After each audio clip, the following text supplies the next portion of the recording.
Make some noise if you're excited. You're in for a treat from Stacy Jewell Lewis and friends. So tonight I want to introduce you to Stacy Jewell Lewis, the CEO and founder of Who is Stolen, the playwright, director, poet, speaker, international speaker, because by show of hands, who have seen 7 Layers Captive? For real, for real. By show of hands, who have seen 7 Layers Captive? All right now. Y'all like that, right? Y'all like 7 Layers Captive, right? She's going to do an extract from 7 Layers Captive tonight, amongst other things that you may have not seen yet. She's a woman that's full of surprises. She's a very talented individual, and we have the pleasure of calling her friends and sister. She's a powerful woman. She believes in survivor leadership and empowerment. But without further ado, ladies and gentlemen, let me introduce you to Stacy Jewell Lewis. Yeah, girl. Woo! Hey. I just want to say, like, this is like the bomb crowd right now, for real. I know you may not think so. This is the bomb crowd because let me tell you guys some straight up stuff. When you are talking about human trafficking, it is good to get 3 people in your audience. I just want to let everyone know why we're here, though, today, because it's a serious thing. I can be funny. I can laugh now, very much so, because of where I am today. So I can still have this joy on my face, but the truth of the matter is, almost 16 years ago, I was actually kidnapped and stolen right off of these DC streets. Literally, I was walking down Minnesota Avenue, literally in Southeast, literally. And I was taken off of these streets. I was forced into a world of anti-trafficking. I was forced into a world of sex anti-trafficking. Y'all just gonna let me say that wrong. I just said it totally wrong on the mic, on camera, and y'all didn't say nothing. That's okay, we need some education. That's why y'all here today. We are here really to talk about the seriousness, the real seriousness of human trafficking in our city. How many people remember hearing the news a couple of months ago talking about DC missing kids? Did we not all hear about it? How many people know the world heard about it? It was on news outlets all over the country, all over the world.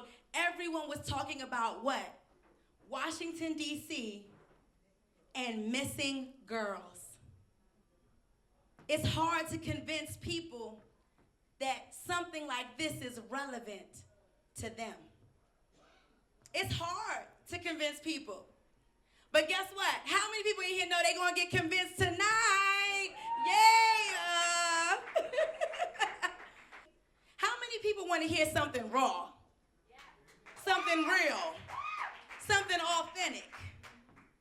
Well, that's what we're going to bring tonight. When I was 19 years old on Minnesota Avenue in Southeast, I was 19 thinking I was doing my own thing, loving to do my own thing. I was so intelligent and smart, and nobody could tell me what? Nothing. No one could tell me nothing. I wasn't trying to be rebellious, and I wasn't trying to, do all kinds of things that everyone expects teenagers to do, but then again, I just thought I was very crafty about it. I thought I hid all of my secrets very well. But the truth of the matter is, as a teenager growing up in this city, you're dealing with a lot of things. A lot of things that the city will bring to you. But the problem is, all of the predators and all of the secrets and all of the things in this city that are waiting for our children and our teenagers are the ones who don't even know about it. I was the one who was walking down that street at 9:30 at night, and when I missed that bus and that old man who was 70 years old pulled over and asked me for a ride, I was the one who looked at him and said, "Stranger danger, you too old to hurt me. I can take this ride." What I didn't realize, of course, is that he was actually paid by a pimp to pick up girls who feel getting safe getting in his car. was how my story began.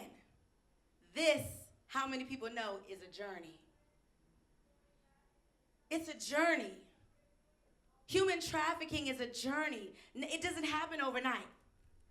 It's been happening for centuries. It's been being prepared, and it's been being groomed in society so that we won't recognize it for what it really is. This woman, I met her at an organization, and I had just started telling my story and doing advocacy. And I remember it took me literally 10 years to start this process. So when I met her, and she was so excited to talk about acting, I was like, yes. And when I found out that she was a survivor too, it was really one of the first times that I had met another individual who physically said to me that they were a sex trafficking victim just like me. But this woman is the one who encouraged me constantly to get involved in this movement. And let me tell you guys something, I didn't want to go. I didn't want to be known as the girl who was a whore. When I would say, I want to quit the anti-trafficking movement. I can't keep telling my story. I can't keep pushing it. No one's listening. And I don't want to go to that stupid survivor retreat. She would say, I don't want to hear it. God has called you to this and you know it.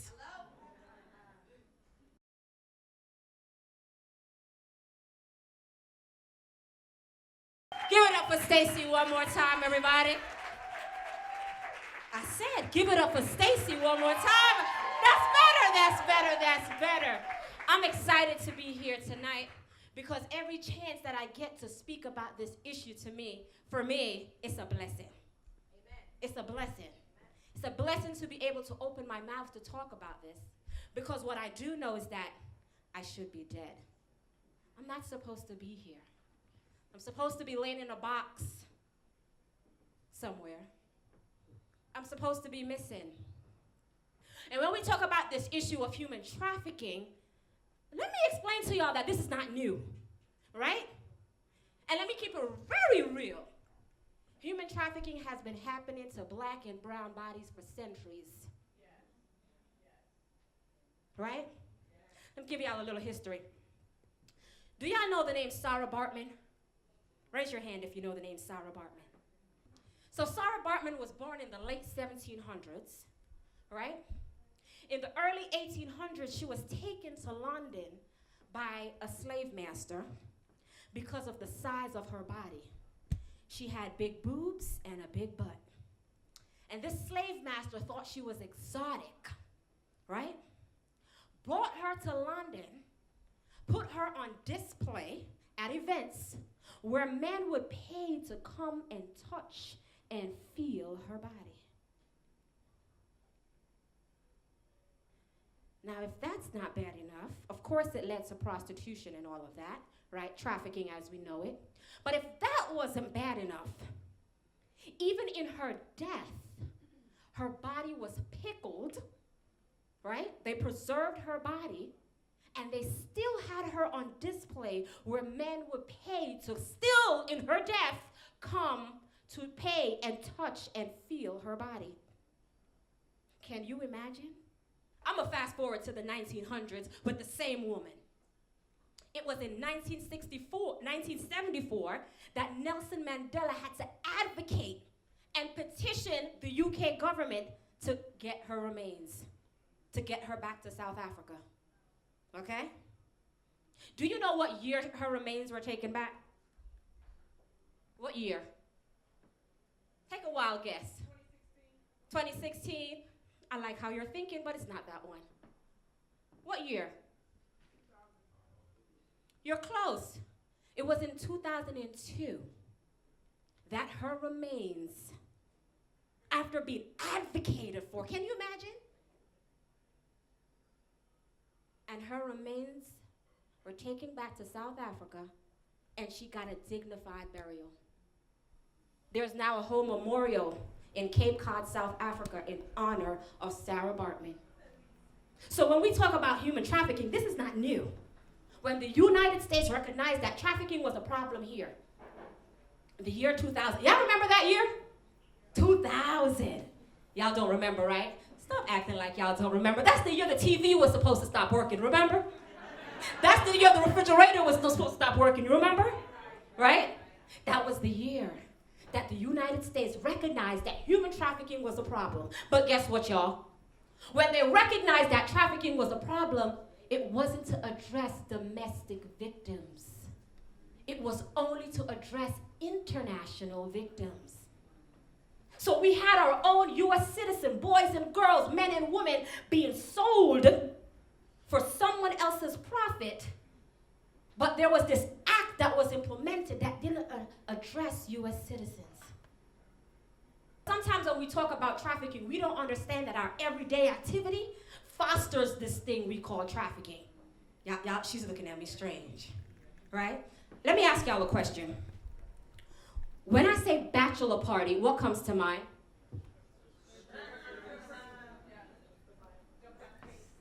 I'm gonna ask you again. When I say bachelor party, what comes to mind? I'm gonna ask y'all one more time. When I say bachelor party, what comes to mind?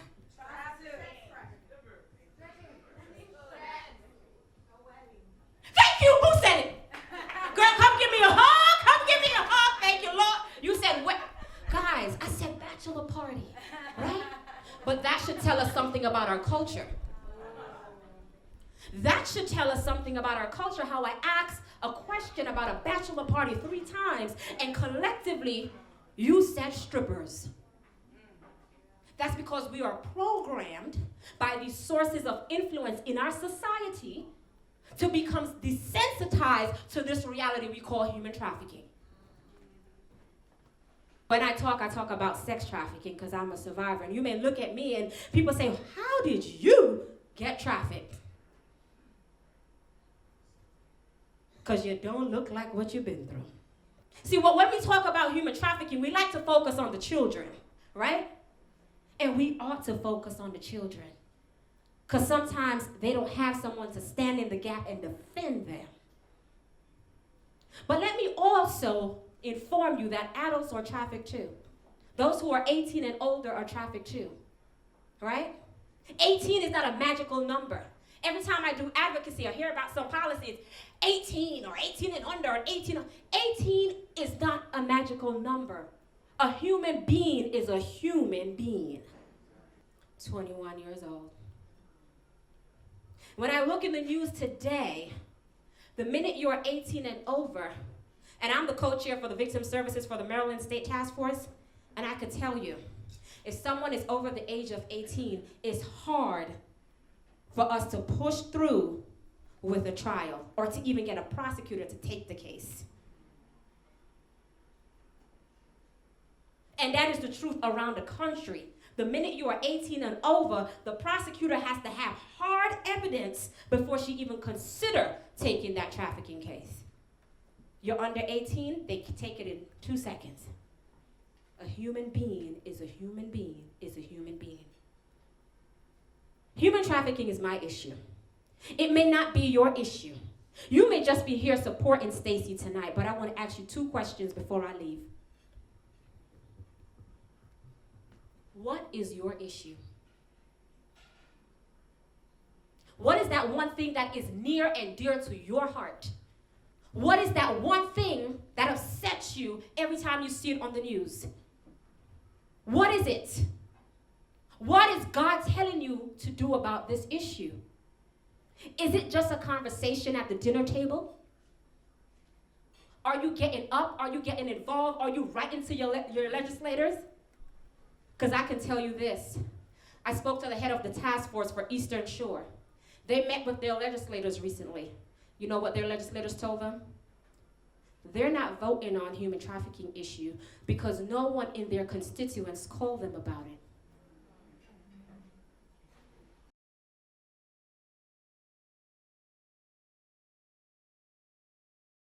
If we have a runaway problem, Could it mean that we have a really serious trafficking problem too?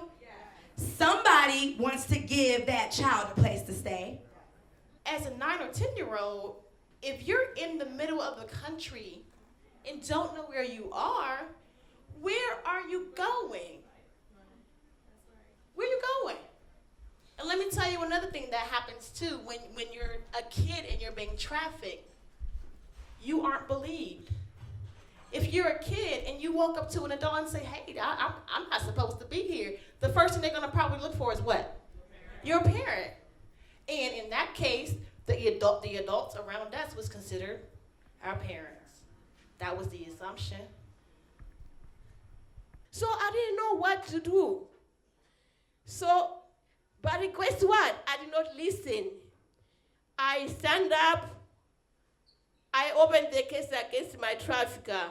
I took my trafficker to court. Guess what? I won. I won my case. The judge rewarded me $1.1 million. Guess what? That doesn't define me. I'm here for change, making change. Thank you. This is what freedom looks like.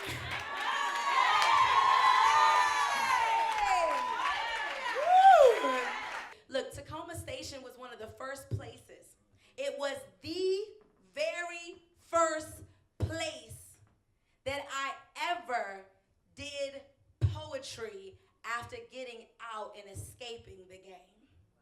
Joe Claire was the front person, and Ricky Payton Jr. back here, an amazing, amazing musician.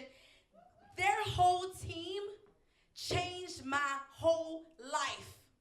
They were the first men that I encountered after the game, the same day that I left the life, that did not look at me as a hoe, that did not sexually objectify me, that respected me, and most importantly, they called me Stacy, my real name, a name that I hadn't heard for 2 years. And I was their production assistant during show night. So all I did was get water, and I used to be psyched about it. Be going back there to the bar, like, hey, all right, they need water. And I would just be going back and forth between this bar and this stage in Takoma Station. And they would get up here and do poetry, and they would get up here and sing, and they would get up here and do all of these different things. And I remember shyly going to them and being like, hey, Rick, this guy, the leader of the band, 16 years ago, I just remember going, hey, Rick, I know I get the water and I answer the phones, but I can do poetry. Look, I was watching you guys, what you do, and I wrote my very first poem about the game in their office. And I said, do you think I can get on this stage? Look, I'll read it for you. And this guy back here said, don't read me nothing. I'll see you on the stage when we hit it.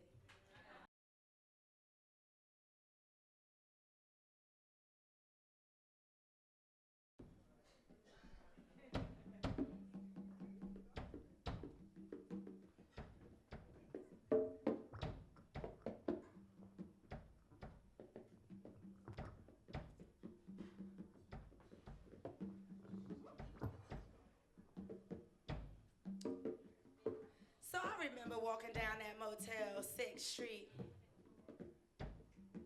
I was headed to that raggedy strip club. That strip club in that hole in the wall where it was dark enough so you couldn't see I was young. Right down there by Central Avenue. You know that Motel 6 on Central Avenue, if you're from this area. And every day I would walk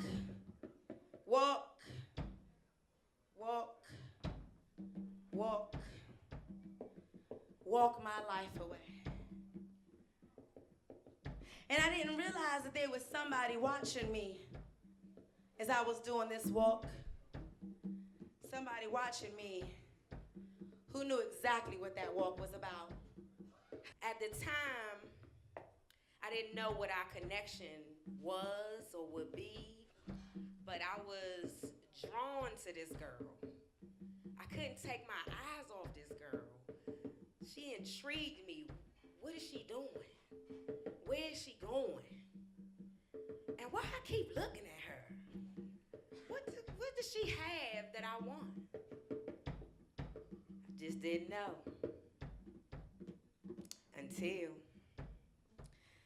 Until one day, after a long night where I had a grueling quota. A quota well over $1,000. Can you imagine trying to make over $1,000 on Central Avenue by Motel 6?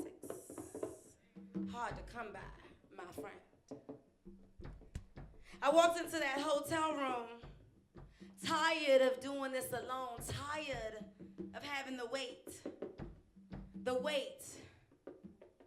the pressure of the world on my shoulders. I felt like nobody understood what I was going through. I felt like nobody understood what it was like to stand on the corner. I felt like nobody. But I walked in and I saw her and two other girls. And it was like I knew someone had the anthem of what I was going through with each step. And it went a little something like this. The time is now 8. Time to get ready. I got a hot date, just can't keep him waiting. The game is sweet, the money is right. Take a look in the mirror, making sure my ish is right. Oh yeah, sure enough, 'cause tonight is a good night for me to stack more paper. If I work real hard tonight, maybe tomorrow will be better, so I won't be standing on the corner waiting for a brother to holler at me, asking me what is my fee. I wish I could fly over the rainbow and live happily. Oh, the relief I felt. The relief I felt to walk in and see other victims just like me in there with my pimp. I didn't mean to be relieved at your presence, but when I looked at you, I remembered something, that there was something called not being alone. Not having the weight and the pain of someone else's expectations so rigidly on my shoulders as my body was being broken down night after night. There would be someone to take that weight on their shoulders with me. And then suddenly, we became a team, a family of captives under one brutal ruler. We were under this brutal ruler for quite some time, you see. Quite some time. And we grew closer. And we grew closer until suddenly we remembered, or we thought to ourselves, maybe me and you and the other girls with us might be more important than that lie that rolled over us. And I didn't realize that it was real and that the friendship was real until that night that he decided that my life was no longer worth living, and he beat me. And he beat me. And he beat me until blood began to ooze from my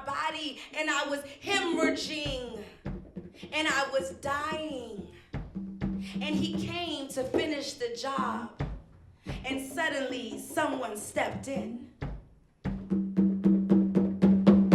That was the night. That was our last night. I couldn't watch him beat her anymore. I couldn't watch him break her spirit anymore. I got courage. Courage I didn't even know I had, but I was willing to fight more for her life than I was my own. So I said, no more. You're not as big as you think you are. You're not as powerful as you think you are. I didn't know that greater was working on the inside of me. At that time, my strength was coming from a place that I know of, but didn't really recognize, wasn't in a place to recognize at that time. So I said no more. I banged on the door. Let her out! Let her out! You can't have her! She's ours! You gotta go. We don't need you anymore. We are strong, stronger than you. And guess what? We got friends right here willing to help us too. If you've never seen a group of girls who were beaten and broken stand together in unity to fight one enemy, you don't know what you're missing. What it felt like to have them stand up to the one who I knew could kill them for my life. But see, what I didn't realize was that someone else was searching for me. Yes. Us. I didn't realize that the moment that trafficker that was run out by us, them, these ladies, these oppressed women, and some of the hustlers that we knew that helped them, drove that pimp, that trafficker right out of the door, but I still laid there, bleeding to death. And it was right at that very moment, you see, that I decided that I would call on someone that I didn't think would even speak to me. Jesus. And I remember feeling like the name was rising up in me, but it was trying to convince me that I didn't know it, but I kept hearing the whisper of it. Jesus. I kept thinking that maybe it's my imagination, maybe it's because I'm dying, maybe I'm having a near-death experience, but that name kept coming and it kept saying. Jesus. So I finally stopped just listening to it. And I began to say it out of my mouth, Jesus. Yes. I began to say it again out of my mouth, and I began to say, Jesus. If you see me, if you hear me, heal me. And at that very moment, all of my bleeding stopped. At that very moment, that hemorrhaging I was experiencing internally because I had just had an abortion that day, so bleeding was physically impossible to stop. Stopped. And I realized that Jesus was real. And I was so excited to say, I want to see you, Jesus. But all along he was saying he wanted me to see me. Standing here, I feel so free. I now have an identity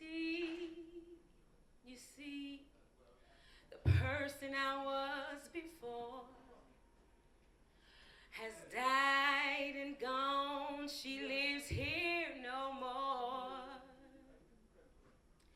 Finally, finally, finally, I see me.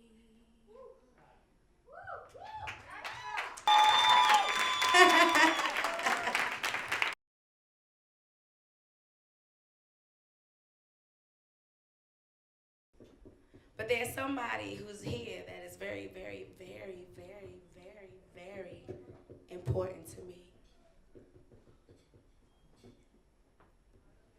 I mean, when I say important to me, I mean important to me to the bottom of my heart. And I have been waiting 7 years to see her again face to face. 7 years. You won't hear her story, because her story belongs to her. But I met her at age 13, doing what I do now. And today she's 20. And so that explanation should be enough. But I love her, and I look at her like my daughter. And I want to introduce the beautiful, the amazing, the talented Deidre.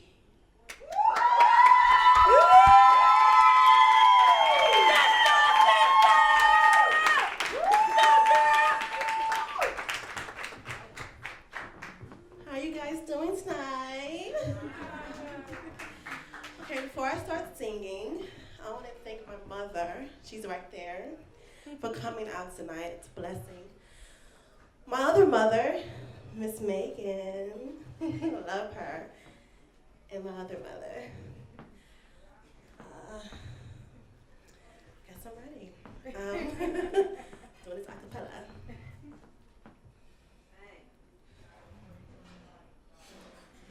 I believe in you. I believe that we'll be in love eternally. Well, as far as I can see, you will always be the one, my love. Oh, yes, you will. And I believe in dreams again. I believe that love will never end. And like the river finds the sea, I was lost. Now I'm free. 'Cause I believe in you and me. All of the leaders right here, come on up here with me. Yes, come on now. This was church, just in case you didn't realize it was church in the club. Because this is how we do. I want everyone to come up for me. Because I want you guys to see the faces of some beautiful, powerful, amazing survivor leaders right here. Survivor leaders right here. Survivor leaders all right here. Yo, and nothing like it. Nothing like it. Shannan, why you down there with the camera? Get your butt up here. Girl, come on up here. All right, go ahead. So when DV sang a while ago, she sang a song that she believed in love again. That she was lost, but now she's free. And I want to say to my sisters here tonight, that was a song dedicated to all of you. We all was lost at one time, but now we're free, right?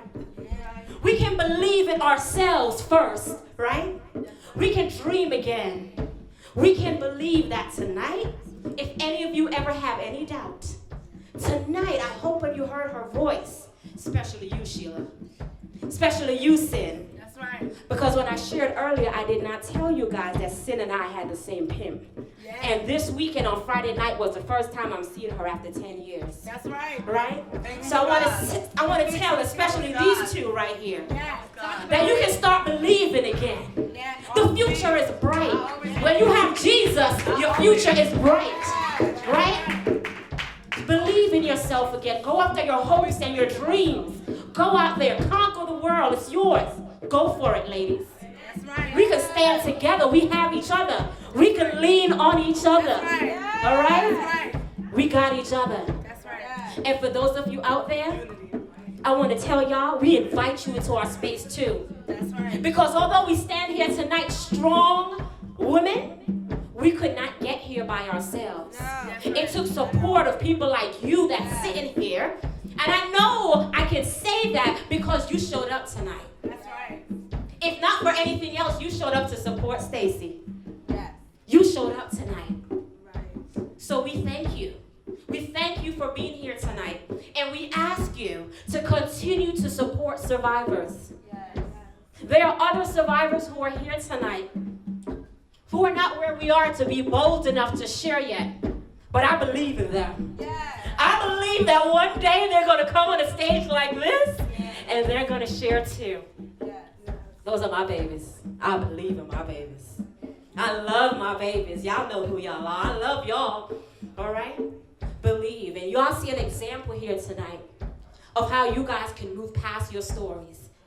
And when you're in the house, you see that you are destined for greatness. And all of you on the stage, don't forget, you are destined for greatness. It's a reason why you could be on the stage here tonight. It's not by accident.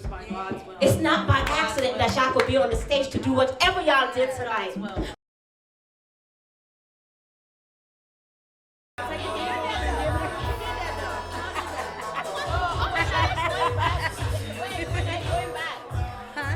We're going back to the Airbnb. You coming, right? We're going back.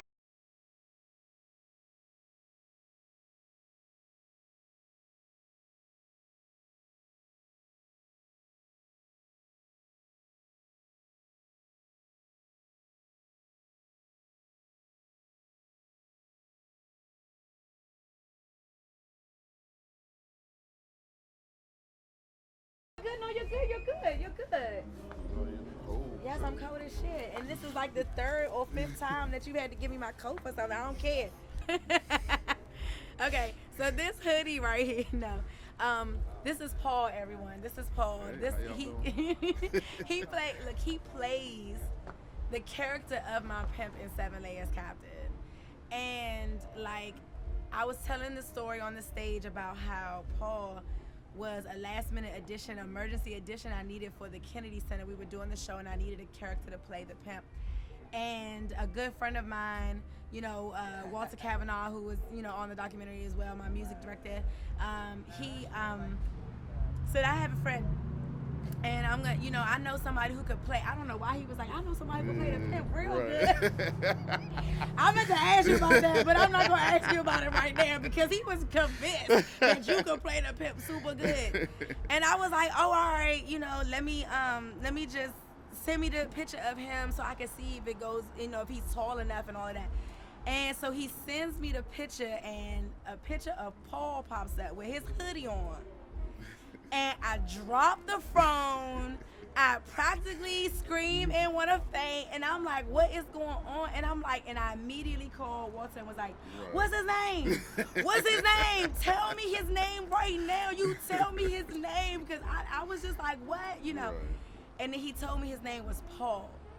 And I'm talking about that was the only thing that kept me from seriously being like, yo, that's him, I'm ready to go kill him. Straight up. I thought I had all kinds of forgiveness and deliverance until your picture freaking pop up on my phone. I couldn't even look at you. I know. I couldn't even look at you during rehearsal. Yeah, I know. Because when she first came by the house, she walked out, she just dropped her head, started walking back to the car and walked looking back like, what are you doing? And she's like, nah, I ain't going in there. So what? She was like, man, just go in the house. I'll bring you in there. So then we go in there. She just looking at me crazy. She was like, you want to do this? I'm like, well, if you need me, I'll help you. I don't know if he really want to do this, Walt. Oh my So God. You know what was really cool was how he handled the rehearsal, because, you know, it's not like he would understand what a trigger was at the time, what I was going through, the PTSD that I was suffering.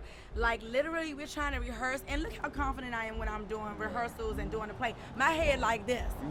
During the whole rehearsal, I could not even put my head up. I could not look up at him. Right. It was like instantly I felt like how I was when I was around my pimp. And it wasn't him, but his personality, your personality. I mean, you just be throwing some cracks out there all the time. I mean, you hit me with them little sharp jabs and shit. But break it up. I know.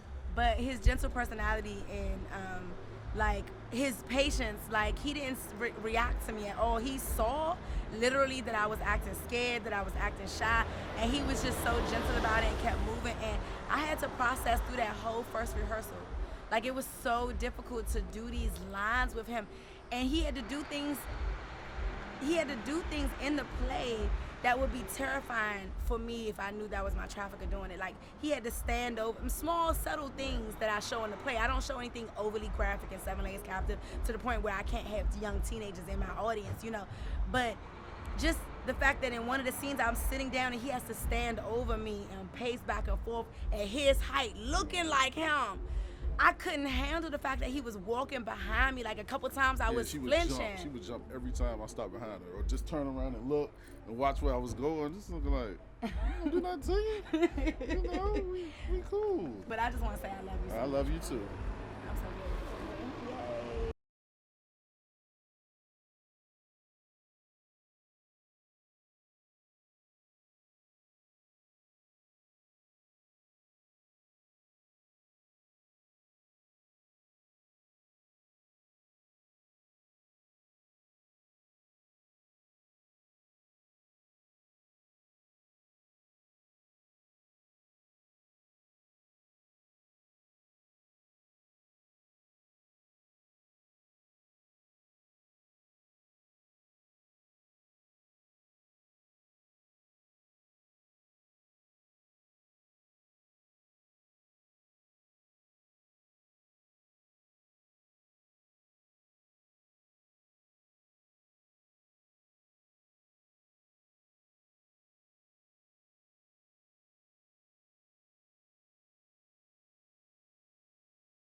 everybody. How's everyone today? Great. So I'm thinking all day, what am I gonna say? What am I gonna say? Every time I do this, I get nervous, but I end up saying the same thing. That's so funny. So again, my name is Roxy Farrow. I'm the founding executive director of the Exodus Project here in Washington, D.C. I started the Exodus Project a long time ago, and as I speak, I will let you know why I started it. Currently, we serve youth from 12 to 17 in middle schools, high schools, and churches across Washington, D.C. area, and we do workshops based on human trafficking. So in order for us to prevent this, we first need to talk about it, educate people, especially those who are most vulnerable. And those are our kids in Ward 6, 7, and 8. How many of you all know where Ward 8 is? Raise your hand. When I say Ward 8, I'm talking about Southeast. Southeast, the Big Cheer area. Raise your hand if you heard about that. Great, great, great, great. Those are where some of our most vulnerable populations are. And I work with them because it's really, really needed. Let me give you a quick story. About 2 weeks ago, I did a workshop at Charles Hart Middle School. And I want to be clear, middle school starts at 12 years old. Yeah. Middle school. Yeah. I did a workshop there, an emergency workshop, as a matter of fact, because a teacher called me. And he said he was very disturbed because he just witnessed something that morning. There was a 12-year-old being followed by a 30-something-year-old man who approached her and said, "Have you ever thought about selling yourself?" Now, let's back up a little bit. Back when you were young and people pulled up, because you know it's been happening for a while, and men would pull up on the side while you were walking down the street, they would say things like, "Hey, little girl," or "Hey, how you doing?" Or "Can I get your number?" Or "You want to ride?" Or not, "Oh, you want to sell yourself?" To a 12-year-old? Who are these men? What do you think she did? Of course, she ran into somebody who she knew could protect her.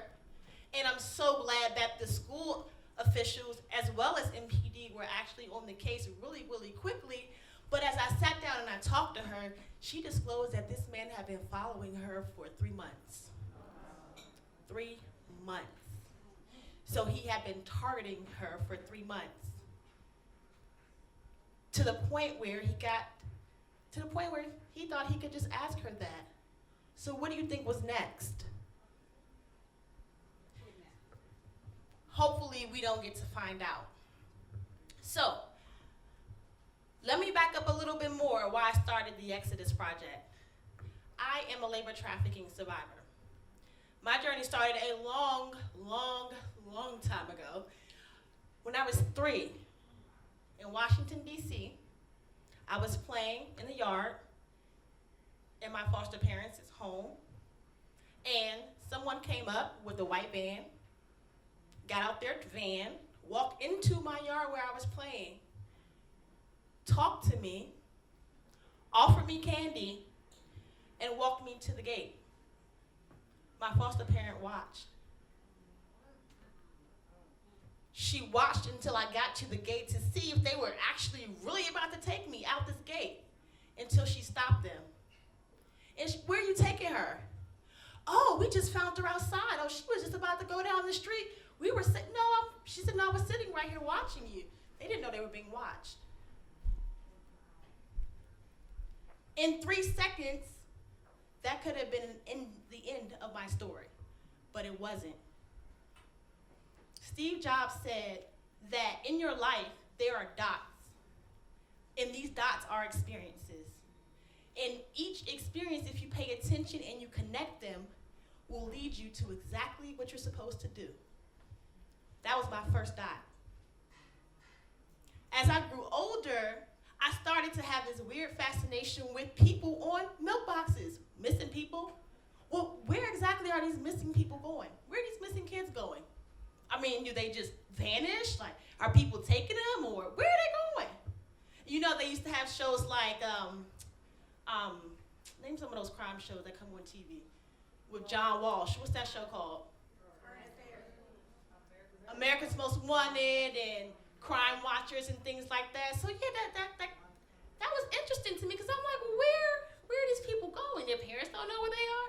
This is just really strange to me. A few years later, as I grew up in the foster care system, I was home, and one day, a friend of a foster parent, of my foster parent, came and she knocked on the door. My foster parent answered. Her friend had a flyer in her hand, and on that flyer was information about a church. Her friend was there to recruit my foster parent, and she did. So before I knew it, every Sunday, we started going to these meetings, to this church. And my foster parent was really excited. Now, to tell you something about my foster parent, she was a senior. You know, seniors, when they get about 60, 70, excuse me for the seniors who are 60 and don't call themselves senior citizen, but you know what I mean. But you know how they like to look for they like to look for God. They want to be connected. Or sometimes they might even remember how they were connected when they were young and seek that again. So she was looking for God, and she found it through her friend. She was excited. After she was recruited into the church, of course, you know, now I'm with my foster parent. I got to go to these meetings too. The first or third, second, third, fourth meeting, the leader, you know, he's at the meeting and he's introducing himself. And I'm listening, I'm like, okay, all right, this is okay. And he gets to the last thing about, you know, him and why he's there and how he started this church and why. And he says, well, he thinks he's God. And that's the face I'm making to my foster parent, you know, even at that young age. I'm like, did we both hear the same thing? But because she was bought, she was there. This was the beginning of the targeting phase. So God and his followers befriended my foster parent, okay? And his followers too. Oh, and I mean befriend. They would call to check up on her. She's a senior. They would come and clean her yard. They would do things her own children wouldn't do. Why do you think that happened? What were they doing? Gaining her trust. Did I mention my foster parent was an investor? I forgot all about that part. So after that happened, this is right around the time, now I'm probably in elementary school, one of the best private schools in Bethesda, Stone Ridge. I was there. The first year I was there, I went on the weekends to these meetings. By the second year, the church and the members introduced to my foster parent an idea. You got a young kid, you're an old lady, seems like you need a little help. How about we help you with your daughter? Now, to a senior citizen with a young child, and I remember who I was when I was that little because I was very busy, a lot of energy. She thought that was a good idea. After a few days and a few weeks, they started allowing me to stay with them. Gradually, I was pulled out of school. The last grade I attended was 4th grade, a school right on Capitol Hill. So this is not in Baltimore, this is not in the woods, right there on Capitol Hill, 3rd and C Street, Robert Brent Elementary School.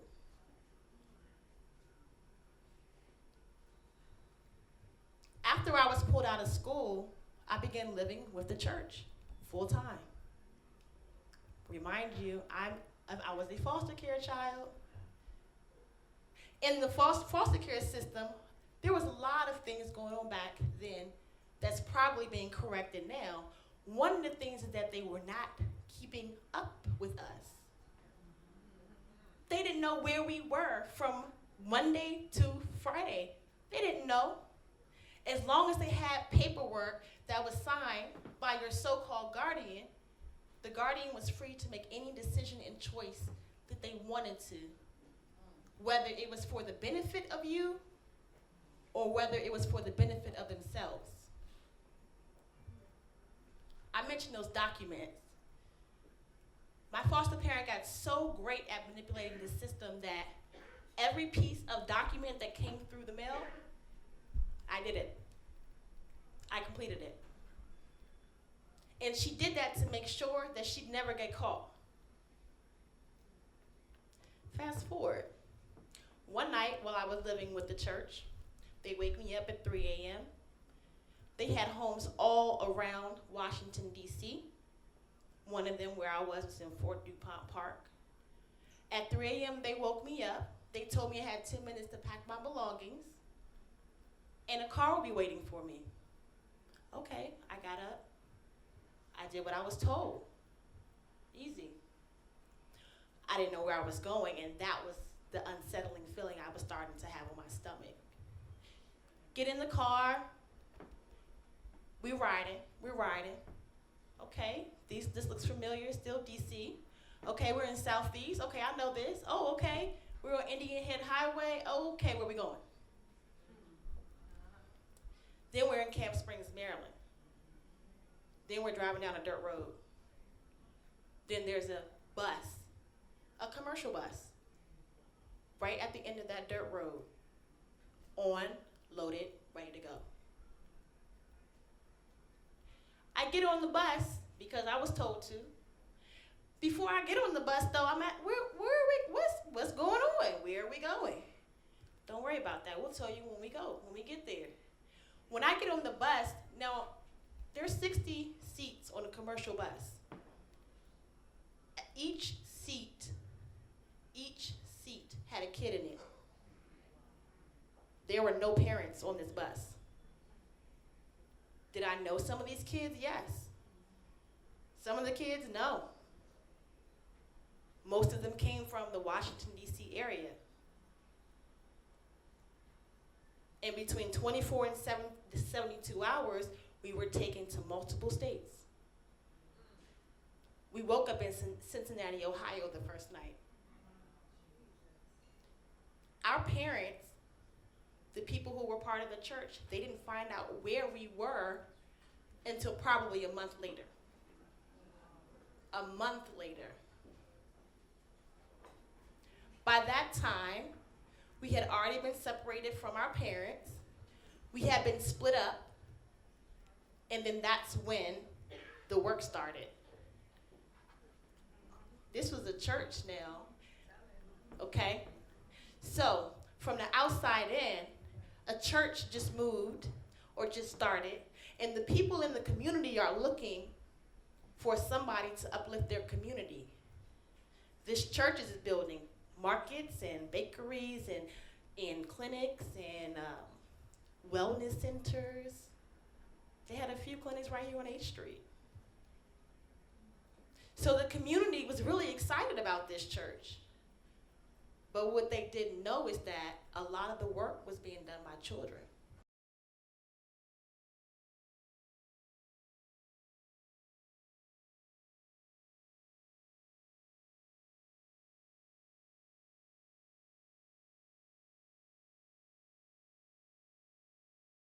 We got some families out here recruiting, forcing their kids to recruit others. And just like my experience, we have some religious organizations out here recruiting and grooming kids. Call them, remind them they said they wanted to be there. No, seriously, call them.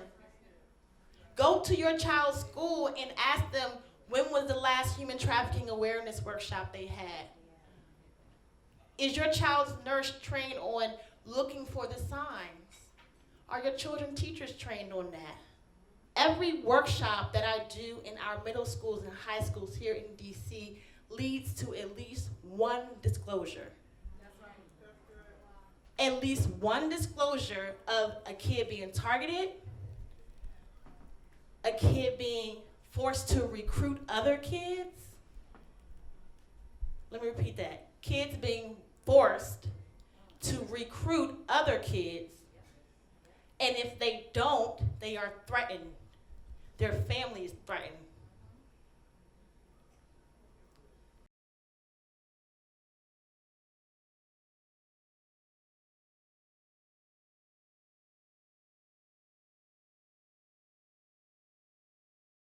How many people know that in the nation's capital, there's a lot of diplomats from other countries?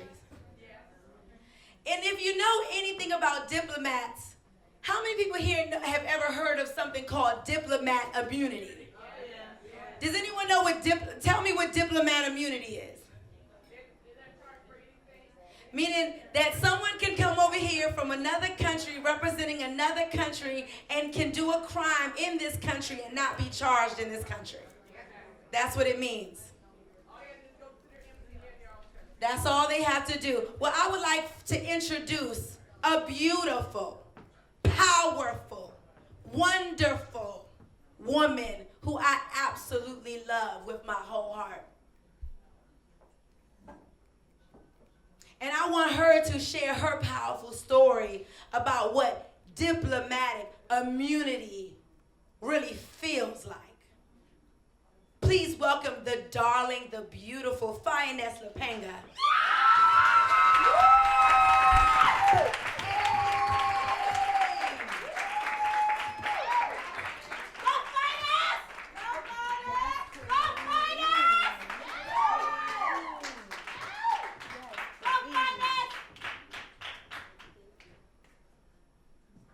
Stacy, thank you for giving me this platform. I'm so grateful. My name is Fianess Lipenga, and I was born and raised in Malawi.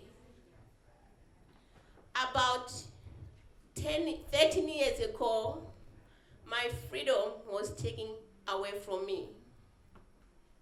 I am a survivor for labor trafficking. I known my trafficker when I was back home. I worked as a nanny with her for 2 years, over 2 years. Then my trafficker was called to work in the United States, and one day my trafficker came to me and with a contract and asked me to sign it. And that contract was written in English, and I couldn't speak or understand English at the time because I dropped out of school because of financial hardship. So he was like, okay, you can come with me to America. I'm gonna help you continue education. You can finish education so you can have better opportunity, so you can help your poor family. I came here when I was in my mid-20s. So yeah, I was still young, eligible to go to school, to get a good education. Who doesn't wanna know English? Well, I was so excited. So I landed in my destination. I was traveling not very far from Washington, D.C., a few minutes away from here. Silver Spring, Maryland. So I landed in my destination, nice, clean neighborhood. The only difference when I was working in Malawi, my trafficker was living for a mother, and they have 2 chefs. Listen, 2 chefs, 2 house boys, 2 garden boys, 2 house girls, 2 security officers stand up the gate. And I was the only babysitter. My job wasn't to play with the child. So in America, she did not have all those workers. It was only me. But I didn't mind because it was not only me and her. So it was okay. But it wasn't like that. I was working long hours, more than 17 hours a day. No off, time off, no vacation. I could not use soap or lotion because I was told that I was making the family sick. I would contaminate them. And I was forced to sleep in the basement on the floor. The first 3 months I was able to use the phone, but my trafficker was listening to the phone, so she disconnected. I couldn't communicate with my family. Why is she saying if I run away? I couldn't speak English. I couldn't. When I go to the bus stop back and forth, the people ask me, where are you from? I'm from Malawi. I know where I'm from Malawi, that's it. When they started a lot of conversation, I didn't know what to say, I was walking away. But look, I lived there 3 years. The first 3 months I did not get paid at all. Later my trafficker paid me $100. Later my trafficker paid me $180. $180 a month. If you can multiply, that's less than 40 cents an hour. Come on. In America? Are you kidding me? I don't have anywhere to go. So I left the house. I was leaving the house, riding buses, but guess what? When the day come, I go back to the house. Because I didn't know what to do. That's why education is very important. Red flag was there. People was coming to the house. They never say anything. I don't know if those people, they see it, they saw the flags, they look the other way, but guess what? I don't want to be like them. When you say when you run away, the authority gonna find me. I trust her because she found me. So I wasn't safe, although I wasn't there. I left from the hospital. I was driven to the homeless shelter in Baltimore, where I never been before. Guess what? My trafficker called at the homeless shelter, yelling at me, still hunting me. Why did you left the hospital without telling me? So I did not understand, but I understand because she was saying like, I have immunity. They're gonna find you. So I didn't know what to do. So, but guess what? I did not listen. I stand up. I opened the case against my trafficker. I took my trafficker to court. Guess what? I won. I won my case. The judge rewarded me $1.1 million. But unfortunately, I don't have that money. My trafficker freed the country. She's a diplomat she's ambassador of Zimbabwe and Botswana. She get promoted. But me, I'm not focused on that. I'm focused with my voice. Remember, I couldn't speak English. I taught myself English through watching cartoon after I escaped from my captivity. I'm tough. Yes.